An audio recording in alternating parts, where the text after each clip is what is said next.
Bakit nga ba napaka-importante ng proper allocation and diversification sa trading? Yan ang pag-uusapan natin sa video na ito. Unang-una po kasi mga traders, hindi po talaga pwedeng all-in tayo lagi sa lahat ng mga tinitrade natin. Whether stocks pa man yan, derivatives, cryptocurrency, o kahit ano pa mang tinitrade mo, hindi pwede talaga na ino-all-in mo yung capital mo kahit magkano meron ka. Ngayon, unang-una po, kailangan natin gawin dyan is magkaroon tayo ng plano. How you will manage your capital, whatever amount it is, 10,000 pesos, 50,000, 100,000, or even millions, paano mo ihahati-hatiin yon at paano mo i-divide yon to be able to deploy as your capital sa mga tinitrade mo. Kasi nga, kahit magkano capital meron ka, let's say 10,000, kung ino-all-in mo yon, nawawala po yung essence ng diversification and risk management. Kasi bakit? Wala all in, parang jackpot mentality. So kailangan po may proper allocation.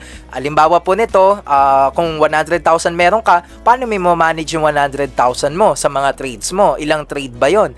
'Di ba? Halimbawa po, 25%, 25%, 25%. So 25%. So it's basically 25 pesos allocation per trade. O kaya naman po, depende sa inyo kung 100,000, 10 trade ng crypto yon, o kahit anong asset classes pa man yan, that is about 10,000 pesos. So, it really depends on you, kung paano mo siya i-manage. Pero ang pinaka-point, kailangan man lang dalawa o tatlo or more na positions dapat. Kasi nga, pagka all-in, nawawala yung essence ng risk management. Kasi bakit? Mali mo marag pool, 'di ba? Nakalagay lang doon, sabi nga nila, don't put all your eggs in one basket. Delikado po tayo. Okay? So, kailangan po magkaroon kayo ng mga percentages na ganon. That is doing by proper allocation. So, number 2, diversification. So, yung allocation kasi, it's more on percentage.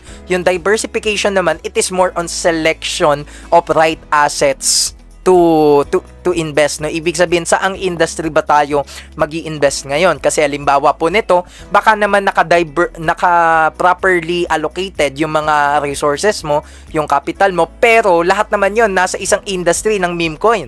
Lahat naman yon nasa industry ng mga volatile na asset. So, parang hindi pa rin ganun ka-safe, Ibig sabihin nito, kung meron ka ng holding ng mga meme coins, baka pwede ka mag-hold ng iba pang types of cryptocurrency or utilities or DeFi or depende po, 'di ba, kung stock naman. So, ang point lang po dito, kailangan may proper allocation ka at alam mo yung mga binibili mo, alam mo yung mga pinag-iinbasan mo, alam mo yung mga tinetrade mo, kung gaano sila ka-volatile, kung gaano sila ka-risky, or hindi man sila risky, at least balance or diversified. So, ayan po yung natutunan natin sa portfolio management. So, kaya naman kung marami kayo natutunan, follow for more contents like this. Estudyante Trader po.